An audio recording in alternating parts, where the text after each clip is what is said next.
I liked this movie.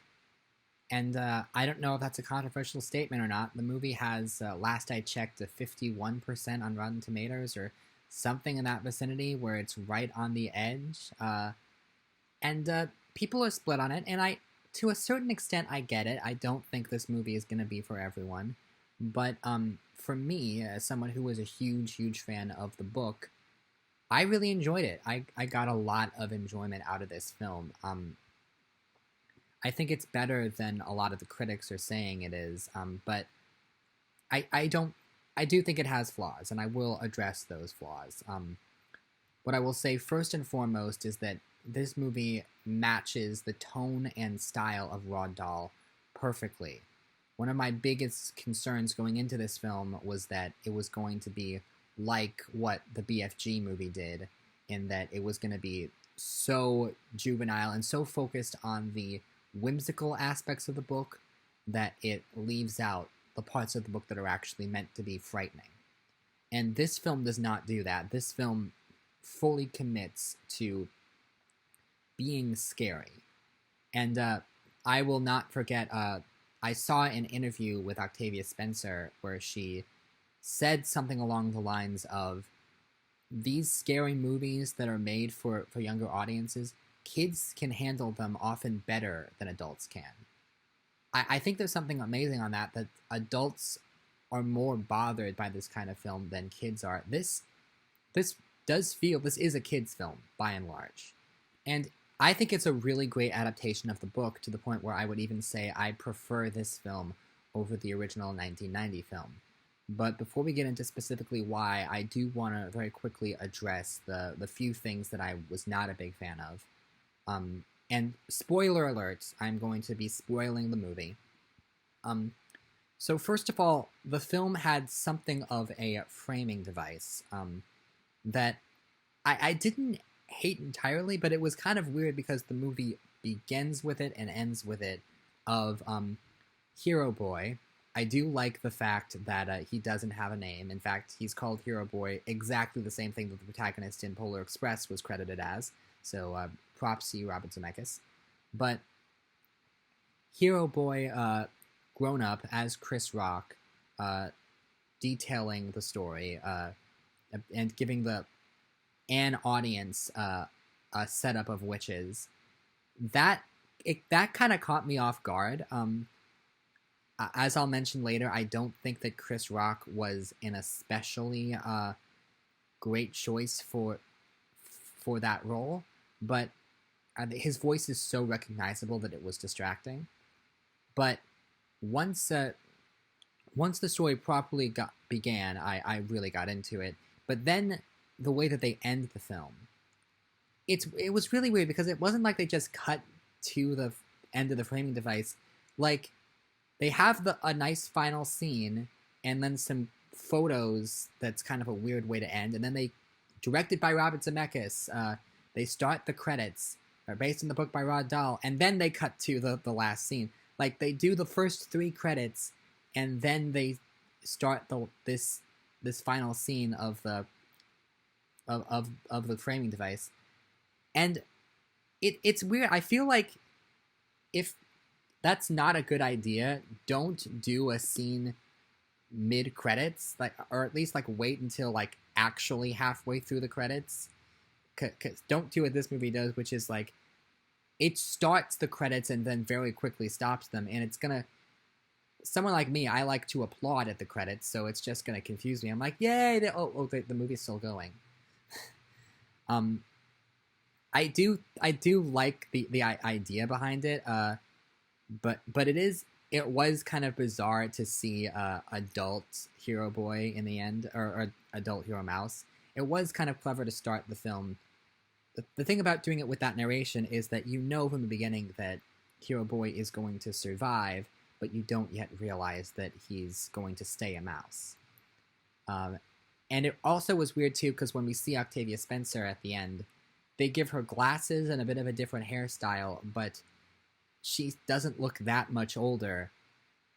Like, would it have killed them to add some wrinkles? But I didn't buy that she was as old as she was supposed to be, but I'll get to that again later. The one other thing that bugged me.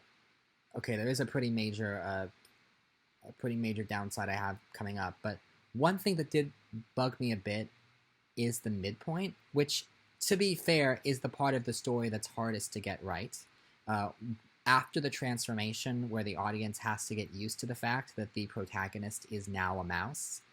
Um, and the book has this really great scene uh, where he sort of is is by himself and he realizes that maybe he's not as upset as he should be, and he sort of talks us through his thought process.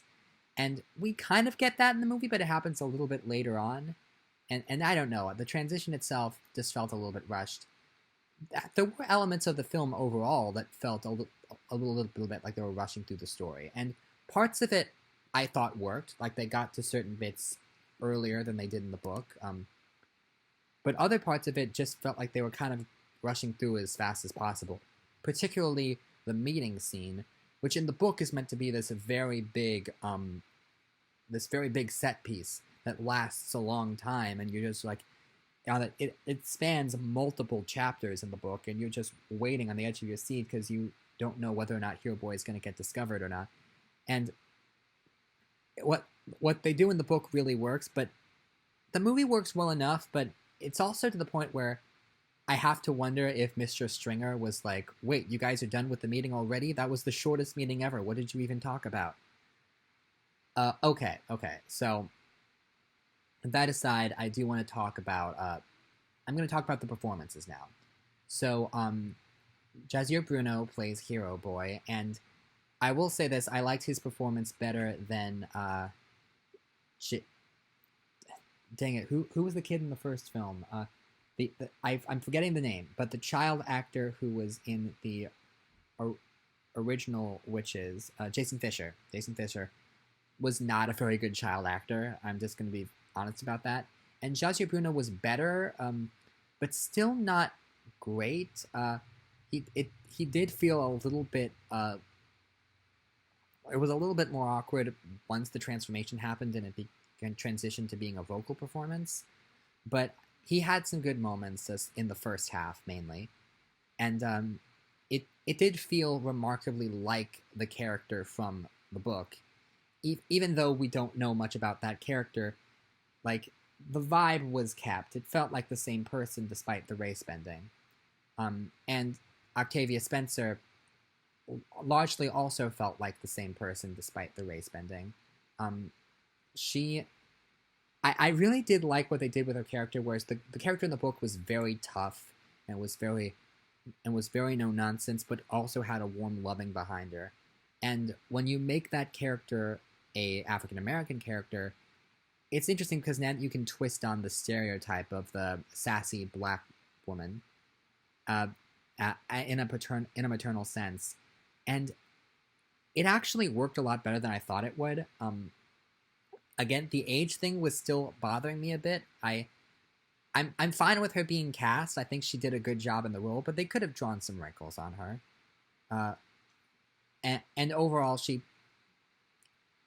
did a lot. She played the grandmother part very well, I thought. So then I want to talk about Bruno Jenkins. And I'm kind of torn on Bruno, because this Bruno, at first I was like, oh, that's him. That's Bruno from the book. Like, they got him down. But then I realized they were going in a bit of a different direction, where they were making his character more likable, which, like what the 1990 film did, this version of Bruno Jenkins is meant to be Hero Boy's friend, whereas the Bruno Jenkins from the book is sort of an amalgamation of the rotten Wonka kids and gets a bad ending. And it's interesting that both movies want to make Bruno Jenkins a more likable character.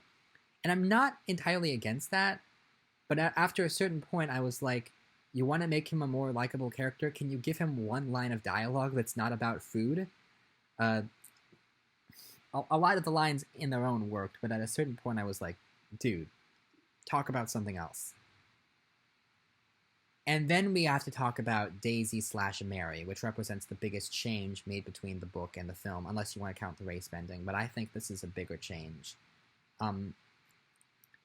And okay, I feel like I'm being mostly negative, but I do want to say I like the way this character is written. I think she makes sense as an addition. Uh, First of all, because I knew what the twist was going to be uh, going in, I was paying special attention to her throughout the first half, and they were doing some really subtle things where they weren't like focusing on her, but when Hero Boy and Grandmother were talking, if you paid attention, you could see her react to certain things. And you, like, there's just enough that I think if you go back on a second viewing, you'll notice, okay, she's fully conscious and sentient and knows what's going on, but they don't outwardly call attention to this. And that I thought was great. Um, and I liked it when she said, my real name is Mary, because the character in the book was Mary. But Daisy was a good name too, and I like how she wanted to stick with Daisy because she liked it, and that was what the boy had given her. So as a character, I thought she worked well, and she added another voice in the boy grandmother Bruno conversations, and it felt like more of a proper team. It was a good addition. The only thing that bothered me is why Kristen Chenoweth? Like, the character is meant to be young. Chenoweth is a good, talented actress, but I feel like this should have been a kid. And I got more upset when I looked online, and by all indication, the role was going to be a kid, and there was an actress who was cast and had, by all intents, and there was an actress who was cast and apparently finished the movie, and then very, very late in the game, Kristen Chenoweth was brought on to redub the lines for whatever reason.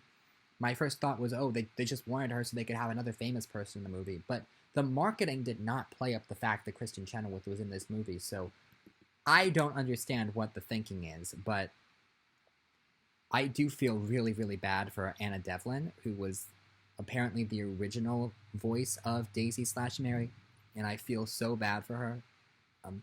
I know she's got that original dialogue. She must have recorded it. It's out there somewhere. Hashtag release the Devlin cut. But, okay, so with all that being said, I do like the character and thought it was a good addition. And now this brings me to the thing that everyone wants to talk about, which is Anne Hathaway as the Grand High Witch.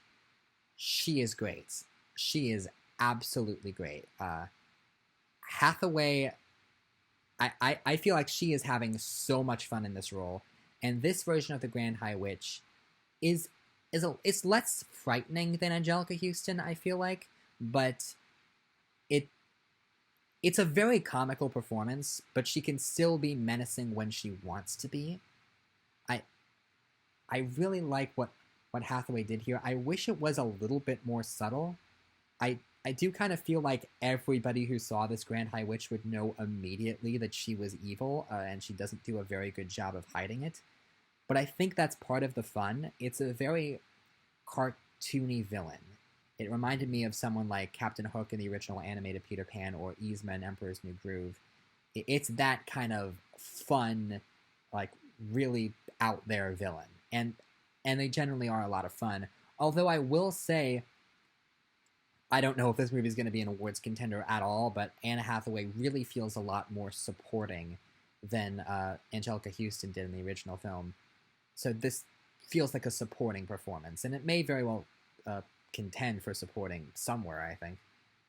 The rest of the cast I thought was very good. Stanley Tucci is a great Mr. Stringer, and the actors who played the Jenkins parents, they didn't get a lot of screen time, but I thought they were really good.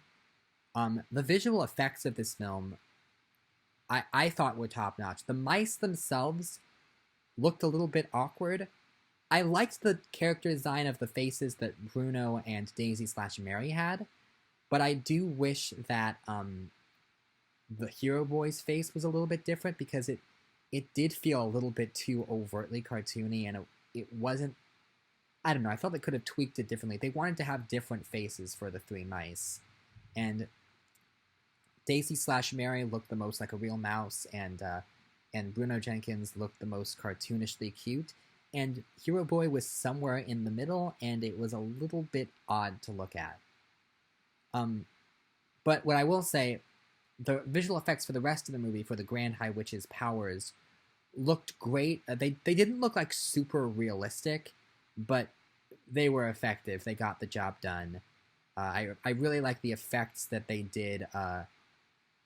It was a shame that we didn't get to see like Mask Off Grand High Witch, but I was surprisingly open to this version of the Grand High Witch with just the wide smile and the raspy voice. And if we're gonna get into spoilers, I do really like her last scene where she transforms into the big rat, and she just is having so much fun in that scene.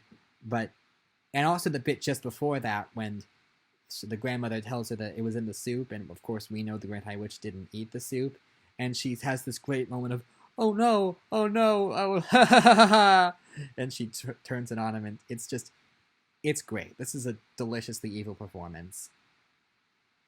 And the production design is great. Costumes are great. Both of them, I feel, deserving of awards attention. I really like the stuff that they did visually with the film.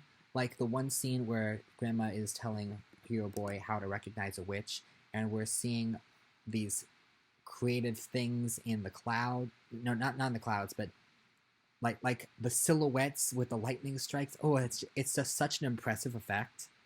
I mean, not from a technical perspective, but from a creative perspective. And like the flashback Grandma has where she tells the story about her friend, everyone will remember the one from the Nicholas Roeg film with the girl in the painting. And this is, they don't do the same one. They do a different story that was from the book, but they twist it a little bit. And it's effective. Although I do have questions about the technicalities of some of it, but I'm not going to address them right now.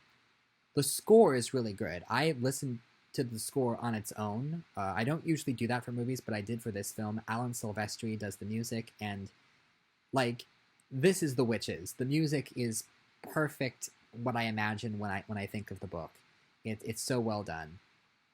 I don't know if any aspect of this film is going to get any sort of awards recognition, but the score is great. Production design, costume, and makeup are all great. There is stuff to award if the Academy voters look for it.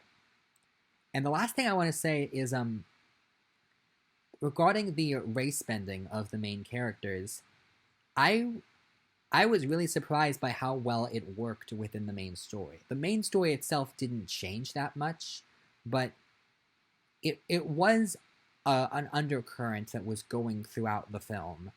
And it was never blatantly obvious. It was never like, oh, you're black, we don't like you. It was never like outward racism. But there was just these little micro transgressions that played really well, especially with the scenes with the Jenkins family and how they reacted to the boy and his grandmother, and also some of the reactions with Mr. Stringer. Like, it felt real. A lot of the racial tension in the film felt real. And I was concerned, like, when the grandmother said, there's a witch here, we're leaving, we're going to this hotel, and I'm like, that's probably not a good idea. I've read the book, I know what happens, but her reasoning for this is, like, the hotel is for rich people, and witches are constantly preying on the poor. That made sense a little bit. Oh, one other thing I want to mention. The very first time we see Hero Boy with that shot of him upside down in the car right after the car accident, that was amazing. Like, that was right out of what I imagined when I read the book. And the whole way they did that beginning with him missing his parents was well done, and grandmother gradually getting him out of his sadness. It's all really well done. And a lot of the little changes to the book were interesting. I do like the fact that the Grand High Witch doesn't eat the soup, and that she has to be defeated later in a bigger climax. I do feel like the kitchen scene was kind of rushed by too, but to be fair, I get why. Because they're like, we can't have a scene of a rat in of a mouse in a kitchen trying to tinker with some soup. That was original when the book came out, but now there's a Pixar film that everyone's going to be making comparisons to. I will feel like... So I have a lot of things, like individual things about specific moments, but I did overall very much enjoy this film. I don't think it's perfect. I think it does have some flaws and some things that hold me back a little bit, but the stuff that works really works, and I love the book so much, and so many parts of this movie felt like the book was leaping off the page. There were so many moments where I was giddy in my seat, being like, I know this scene, I know this scene, I know what happens, and it just feels really good. The script is really well written. Outside of the handful of things I mentioned before, this is a really great adaptation of the book, and I think it's sad that it's not getting a fair shake, but I enjoy this. I personally believe I enjoy this more than the Anjelica Huston film, and I get why more people will enjoy that version, but I wish I had this movie when I was a kid. I would have loved this so much as a kid, especially because it actually does stick really closely to the book's ending, and yet it still feels like a relatively feel-good film. I really like what they did there, and the little things that they changed with how Bruno's story ends. I thought I was okay with it. There are some aspects of the story that I would like to see explored, but I've been like imagining about what my own version of the witches would be like for a long time, and I've realized recently that I may have steered a little bit too far and made something that is like pure horror. And this is one that has a good balance of the horror of Dahl, but also the whimsy of Dahl. And I think this is a good movie. I think Roald Dahl would have really liked it. So this is The Witches. I think this is a really good movie, and it's worth checking out. If you have HBO Max, definitely. If you don't, get a free trial, because we did not before. We got the free trial, and we watched it, and we think it was worth watching.